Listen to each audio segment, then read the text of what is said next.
So this campaign season has lasted longer than most, and here in New Hampshire, we have been vetting the candidates for years now. Political Director Adam Sexton has been there every step of the way. And Adam, refresh our memories of how we got to where we are today. I had to really condense this, guys. Just to let you know, there were a lot of favorite moments I had to leave out. But here in New Hampshire, Tom and Jen, we're lucky to be able to experience the race for the White House from its humblest beginnings all the way to the frenzied finish. So it's easy to forget sometimes how things get started. And in this cycle, that happened almost 4 years ago. This epic 2020 election cycle started just weeks after President Donald Trump took office, when he filed for re-election and held a rally in Florida.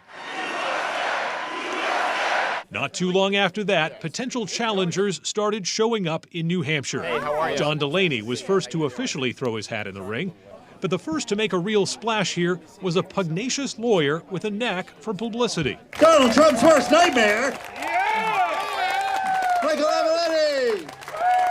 I believe we cannot be the party of turning the other cheek. It's safe to say Michael Avenatti took his fights a little too far. He's now a convicted felon awaiting a prison sentence for extortion and embezzlement. It is rigged. But there were others who opted for a more traditional approach and made a real impact. Jason Kander started a conversation about voting laws that sparked a challenge to Secretary of State Bill Gardner. This is, in a lot of ways, ground zero for voter suppression. Those accusations ultimately fell short as Gardner held on to his post, an early indicator the so-called establishment wasn't ready to be toppled just yet. As the primary race got underway, several Democrats sought that mainstream moderate support, but none seemed to be able to emerge from the shadow of the former Vice President, Joe Biden. Elizabeth Warren led the charge for a record number of women running for president. Her story of a humble upbringing and her detailed plans for change brought her to the prodigious hilltops of New Hampshire and briefly to the top of the polls here. I made the decision up front. I was not going to spend my time sucking up to corporate executives and billionaires and doing a bunch of closed-door fundraisers.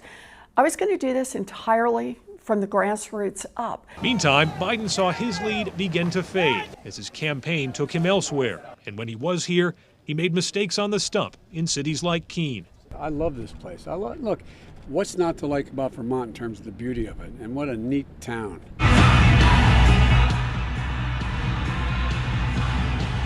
President Trump clearly didn't like the legion of Democratic candidates trying to grab a piece of his former New Hampshire primary stage. He put on a massive show of strength, packing to the rafters once again the SNHU arena and striking an optimistic tone in a one-on-one interview with News 9. If we get the House, we hold the Senate, we keep the presidency, we're going to have great health care. The dynamic campaign season intensified, giving us memorable and unique New Hampshire moments.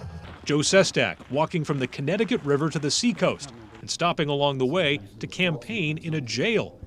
Decorated Iraq War veteran Seth Moulton sharing his personal struggle with PTSD. Tulsi Gabbard making the Granite State her temporary home. We feel welcomed to join the community and to be a part of the conversation. Two young upstart candidates, Andrew Yang and Pete Buttigieg, connected with voters in ways that transformed them from unknown outsiders to household names among Democrats. The opposite of Donald Trump is an Asian man who likes math. Buttigieg, an Afghanistan veteran and Midwestern mayor, rode a wave of support to a second-place finish here. Thank you, New Hampshire! In the end, Bernie Sanders was able to go back-to-back, pulling off the rare repeat victory in competitive first-in-the-nation primaries. But New Hampshire turned out to be one of his last consequential wins. As COVID-19 halted the race and much of American life, Joe Biden consolidated party support. When the campaign reemerged this summer, New Hampshire remained a touchstone. Although Biden finished fifth here in February, he made a connection with a Concord area boy over their shared struggle with stuttering that would become one of the inspirational stories of his campaign. I'm just a regular kid, and in a short amount of time, Joe Biden made me more confident about something that's bothered me my whole life. And in the last few months, President Trump has twice flown into the Granite State for open-air rallies, mocking his opponent's unwillingness to return to full-fledged campaigning amid the pandemic. He's constantly putting the lid on. Constantly putting the lid on. The lid means, I guess it's referring to a garbage can, right? You put the lid. Tomorrow, it will be the voters putting a lid on the 2020 election.